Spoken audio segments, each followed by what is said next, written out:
हाँ जी, so this is our second video on March 5th। This is formal letter structure. ਇਸ ਤੋਂ ਪਹਿਲਾਂ ਜਿਹੜੀ ਵੀਡੀਓ ਸੀਗੀ ਉਹ ਆਪਣੀ ਸੀਗੀ ਪਰਸਨਲ ਤੇ, ਸੋ ਹੁਣ ਆਪਾਂ ਕਰ ਰਹੇ ਹਾਂ ਫਾਰਮਲ ਤੇ।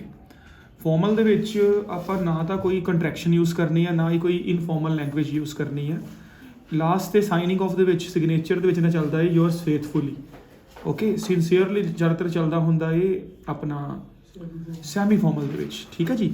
ਸੋ this letter is write a letter to your boss apologising for the recent meeting you missed at work. ਤੁਸੀਂ ਆਪਣੇ ਬੌਸ ਨੂੰ ਇੱਕ ਲੈਟਰ ਲਿਖਣੀ ਹੈ ਜਿਹਦੇ ਤੁਸੀਂ ਮਾਫੀ ਮੰਗਣੀ ਹੈ ਕਿ ਤੁਸੀਂ ਇੱਕ ਮੀਟਿੰਗ ਨੂੰ ਹੁਣੇ ਰੀਸੈਂਟਲੀ ਮਿਸ ਕਰਤਾ ਹੈ। Apologise for missing the meeting, ਸਭ ਤੋਂ ਪਹਿਲੇ ਮਾਫੀ ਮੰਗੋ, ਉਹਨੂੰ ਦੱਸੋ ਹੋਇਆ ਕਿ explained what happened exactly and say what you will do to compensate. ਤੁਸੀਂ ਕੰਪਨਸੇਟ ਕਰਨ ਦੇ ਲਈ ਕੀ ਕਰੋਗੇ, ਠੀਕ ਹੈ। ਸੋ ਡੀਅਰ ਸਰ ਤੋਂ ਸਟਾਰਟ ਹੋਊਗੀ, ਇਹਦੇ 'ਚ ਹਾਈ ਨਹੀਂ ਲੱਗਣਾ ਕੁਝ ਵੀ। Dear sir I am writing, ਹੁਣ ਦੇਖੋ ਮੈਂ ਨਾਲ ਹੀ ਦੱਸ ਦਿੰਦਾ, ਜੇ ਆ ਮੰਨ ਲਓ ਸੈਮੀ ਫਾਰਮਲ ਹੁੰਦੀ ਸੋ ਆਈ ਐਮ ਲੱਗਣਾ ਸੀ, ਕੰਟਰੈਕਸ਼ਨ ਆ ਜਾਣੀ। ਸੋ ਇਸ ਚੀਜ਼ ਦਾ ਬਸ ਧਿਆਨ ਰੱਖ ਲਿਓ, ਜ਼ਿਆਦਾ ਫਰਕ ਨਹੀਂ ਹੈਗਾ contraction semi formal and formal ਦੇ ਵਿੱਚ, ਠੀਕ ਹੈ। So I am writing to apologise for the meeting about an international conference, yeah, so I am writing to apologize for the meeting I missed about an international conference that we are going to organize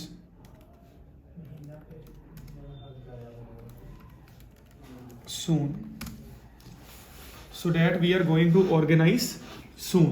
ਸੋ ਆਪਾਂ ਨੂੰ ਦੱਸਤਾ ਕਿ ਮੈਂ ਤੁਹਾਡੇ ਕੋਲੋਂ ਮਾਫੀ ਮੰਗਦਾ ਕਿ ਮੈਂ ਇੱਕ ਮੀਟਿੰਗ ਤੇ ਨਹੀਂ ਆ ਸਕਿਆ, ਜਿਹੜੀ ਆਪਾਂ ਇੰਟਰਨੈਸ਼ਨਲ ਕਾਨਫਰੰਸ ਬਾਰੇ ਰੱਖੀ ਸੀਗੀ। ਇਹ ਕਾਨਫਰੰਸ ਉਹ ਹੈ ਜੋ ਆਪਾਂ ਨੈਕਸਟ ਮੰਥ ਆਰਗੇਨਾਈਜ਼ ਕਰਨ ਜਾ ਰਹੇ ਹਾਂ, ਜਾਂ ਸੂਨ ਆਉਣ ਵਾਲੇ ਸਮੇਂ ਦੇ ਵਿੱਚ ਆਰਗੇਨਾਈਜ਼ ਕਰਨ ਜਾ ਰਹੇ ਹਾਂ।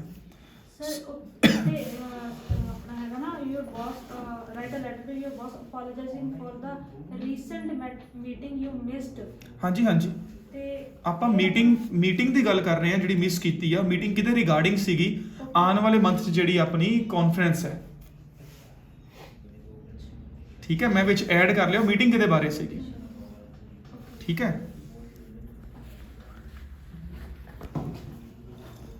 ਸੋ ਇਹ ਆਪਾਂ ਬਿਲਕੁਲ ਸਿੰਪਲ ਤਰੀਕੇ ਨਾਲ ਕਿਹਾ, I am writing to apologise for the meeting I missed about an international conference that we are going to organise soon. ਕਿ ਇੱਕ ਮੀਟਿੰਗ ਜਿਹੜੀ ਮਿਸ ਕਰਤੀ, ਇਹ ਮੀਟਿੰਗ ਕਿਹਦੇ ਬਾਰੇ ਆ? ਔਰ ਇੰਟਰਨੈਸ਼ਨਲ ਕਾਨਫਰੰਸ ਬਾਰੇ, ਜੋ ਆਪਾਂ ਬੜੀ ਜਲਦ ਹੀ ਦੱਸਣ ਜਾ ਰਹੇ ਹਾਂ, ਕਰਵਾਉਣ ਜਾ ਰਹੇ ਹਾਂ। So next is explain what happened. ਹੁਣ ਆਪਾਂ ਨੂੰ ਦੱਸਣਾ ਹੈ, ਪਰ ਸਭ ਤੋਂ ਪਹਿਲੇ ਆਪਾਂ ਨੂੰ ਤਾਂ ਮਾਫੀ ਥੋੜੀ ਹੋਰ ਮੰਗ ਲਈਏ ਕਿਉਂਕਿ ਬੌਸ ਹੈ। I am feeling sorry again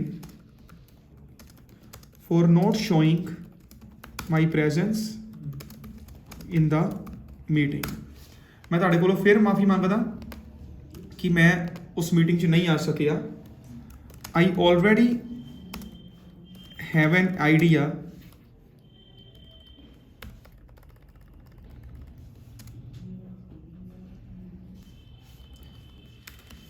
I already had an idea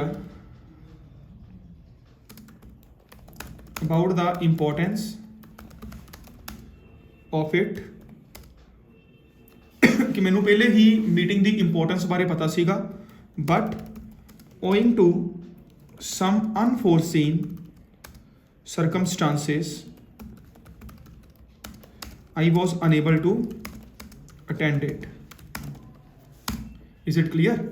ਹੁਣ ਜੇ ਮੰਨ ਲਓ ਮੈਂ ਫਾਰਮਲ ਪਰਸਨਲ ਲਿਖਦਾ ਹੁੰਦਾ, ਮੈਂ ਲਿਖਣਾ ਸੀ ਆਈ was unable to make it. ਆ ਗਈ ਨਾ ਲਾਈਨ ਉਹੀ ਜੋ ਆਪਾਂ ਇਸ ਤੋਂ ਪਹਿਲਾਂ ਗੱਲ ਕਰਕੇ ਹਟੇ ਹਾਂ ਕਿ ਕੀ ਫਰਕ ਆਉਂਦੇ ਆ ਦੋਵਾਂ ਦੇ ਵਿੱਚ, ਠੀਕ ਹੈ। ਕਿ ਮੈਂ ਦੁਬਾਰਾ ਤੋਂ ਮਾਫੀ ਮੰਗਦਾ, ਮੈਂ ਆਉਣਾ ਜ਼ਰੂਰ ਚਾਹੁੰਦਾ ਸੀ, but owing to some unforeseen circumstances I was unable to attend it. So ਇਹ ਹੁਣ ਤੁਹਾਡਾ ਫਸਟ ਕੁਐਸਚਨ ਕੰਪਲੀਟ ਹੋਇਆ, ਅਪੋਲੋਜੀ। ਹੁਣ ਉਹਨਾਂ ਨੂੰ ਦੱਸੀਏ ਹੋਇਆ ਕੀ, explain what happened exactly. The main reason for not attending the meeting was that my maternal uncle met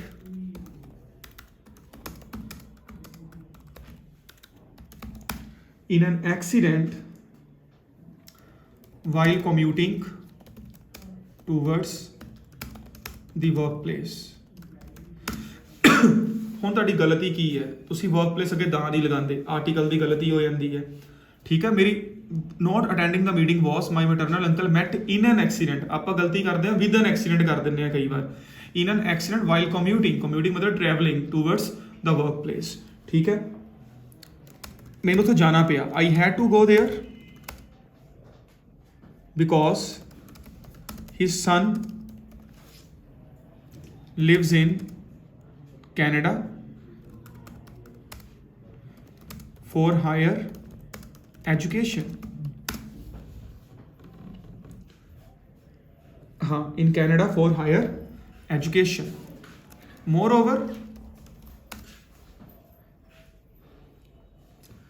doctors advised me to arrange blood। ठीक है, doctors advised me to arrange blood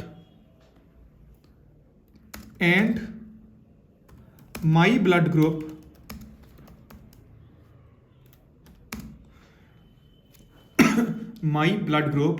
came out to be similar। ठीक है जी, and my blood group came out to be similar, full stop। Thus I was unable to show my presence in office in the meeting, sorry। is it clear? so ਆਪਾਂ ਇੱਕ condition ਦਿੱਤੀ, ਕਿਉਂ ਨਹੀਂ ਮੈਂ ਉਸ ਵੇਲੇ ਆ ਸਕਿਆ, ਇਹੋ ਜਿਹੀ ਪ੍ਰੋਬਲਮ ਕਿਹੜੀ ਆ ਚੁੱਕੀ ਹੋਈ ਸੀ ਕਿ ਮੈਨੂੰ ਆਹ ਵਾਲੀ ਪ੍ਰੋਬਲਮਸ ਮਤਲਬ ਮੈਂ ਉੱਥੇ ਵਿਜ਼ਿਬਿਲਿਟੀ ਲਿਖ ਸਕਦੇ ਆਪਾਂ। ਹਾਂਜੀ, ਸ਼ੋ ਮਾਈ ਵਿਜ਼ਿਬਿਲਿਟੀ। ਨਹੀਂ ਵੇਖੋ, ਮੈਂ ਪਹਿਲੇ ਵੀ ਗੱਲ ਕਰਕੇ ਹਟਿਆ, ਆਪਾਂ ਬੌਸ ਨੂੰ ਲਿਖਦੇ ਪਏ ਆ, ਫਾਰਮਲ ਹੋਣੀ ਚਾਹੀਦੀ ਹੈ ਮਹਿਕ ਜੀ। ਠੀਕ ਹੈ, ਇਹਦੇ ਵਿੱਚ ਆਪਾਂ ਕੋਈ ਵੀ ਬਹੁਤ ਧਿਆਨ ਨਾਲ ਲਿਖਣੀ ਪੈਂਦੀ ਆ ਆਹ ਵਾਲੀ ਲੈਟਰ। ਕਿ ਦੇਖੋ, ਇੱਕ ਲੈਟਰ ਚੈੱਕ ਕਰਨੀ ਹੈ ਜਿਨ੍ਹਾਂ ਨੇ ਵੀ, ਉਹਨਾਂ ਨੇ ਤਾਂ ਇਸ ਤਰੀਕੇ ਨਾਲ ਚੈੱਕ ਕਰਨੀ ਨਾ ਤੁਸੀਂ ਬੌਸ ਨੂੰ ਲਿਖੀ ਹੈ। ਸੋ ਇਦਾਂ ਦੀ ਲੈਟਰ ਦੇ ਵਿੱਚ ਕਿਸੇ ਵੀ ਤਰ੍ਹਾਂ ਦੀ ਕੋਈ ਪ੍ਰੋਬਲਮ ਨਾ ਆਵੇ ਕਿ ਜਿਹਦੇ ਨਾਲ ਠੇਸ ਪਹੁੰਚੇ ਉਹਨਾਂ ਦੀ ਫੀਲਿੰਗਸ ਨੂੰ, ਕਿ ਤੁਸੀਂ ਬੌਸ ਨੂੰ ਕਿਸ ਤਰੀਕੇ ਨਾਲ ਆਪਾਂ ਲਿਖ ਰਹੇ ਹਾਂ। ਠੀਕ ਹੈ, thus I was unable to show my presence in the meeting. उन्होंने इस पे क्वेश्चन पूछा बिकॉज़ इसका प्रेजेंट यूज हुआ है ना नीचे पे होता है। नहीं वो कोई इशू नहीं ਤੁਸੀਂ ਆ ਵੀ ਕਹਿ ਸਕਦੇ ਹੋ 10 ਆਈ ਵਾਸ ਐਬਸੈਂਟ ਇਨ ਦਾ ਮੀਟਿੰਗ। ਠੀਕ ਹੈ ਨਾ। ਸੋ ਹੁਣ ਆਪਾਂ ਦੱਸਣਾ ਹੈ ਸੇ what you will do to compensate। ਤੁਸੀਂ ਹੁਣ ਇਹਨੂੰ ਕਿਸ ਤਰੀਕੇ ਨਾਲ ਕੰਪਨਸੇਟ ਕਰੋਗੇ। ਠੀਕ ਹੈ, third paragraph. I know this meeting was of utmost importance। ਮੈਨੂੰ ਪਤਾ ਹੈ ਇਹ ਮੀਟਿੰਗ ਬਹੁਤ ਜ਼ਿਆਦਾ ਜ਼ਰੂਰੀ ਸੀਗੀ। utmost importance ਮਤਲਬ ਬਹੁਤ ਇੰਪੋਰਟੈਂਟ ਟੂ ਮੀ, ਮੇਰੇ ਲਈ ਇਹ ਮੀਟਿੰਗ ਮੇਰੇ ਲਈ ਬਹੁਤ important C. S you have given me the designation of the head of the department। ਬੜੀ ਜ਼ਿਆਦਾ ਪ੍ਰੋਬਲਮ ਕਰਦੇ ਆ ਆਪਾਂ, ਹੈਡ ਅੱਗੇ ਵੀ ਦਾ ਲੱਗਦਾ, ਡਿਪਾਰਟਮੈਂਟ ਅੱਗੇ ਵੀ ਦਾ ਲੱਗਦਾ। ਆਰਟੀਕਲ ਦਾ ਧਿਆਨ ਰੱਖ ਕੇ ਚੱਲਣਾ ਹੁੰਦਾ। You have given me the designation of the head of the department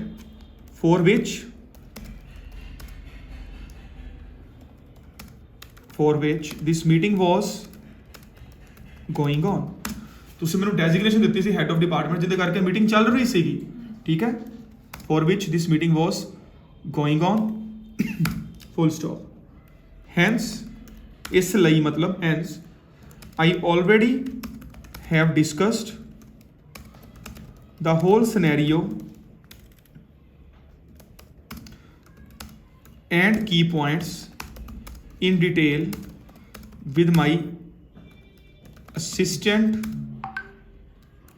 Amit। Is it clear कि इस ਲਈ I already have discussed the whole scenario and key points in detail with my assistant Amit full stop। further मतलब ਬੋਸ ਨੂੰ ਆਪਾਂ ਪੂਰਾ satisfy ਕਰ ਰਹੇ ਹਾਂ ਕਿ ਗਲਤ ਨਹੀਂ ਹੋਊਗਾ ਕੁਝ ਵੀ, ਸਾਰਾ ਕੁਝ ਮੀਟਿੰਗ ਦਾ ਵਧੀਆ ਹੀ ਰਹੂਗਾ, ਕਾਨਫਰੰਸ ਸਾਰੀ ਵਧੀਆ ਹੀ ਹੋਊਗੀ। further we are taking our responsibilities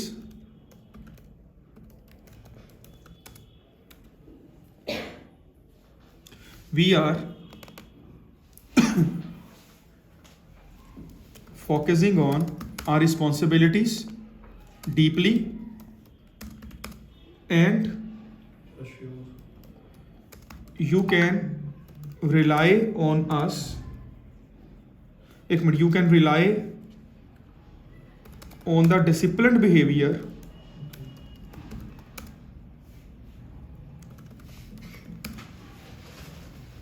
that I have shown in the past.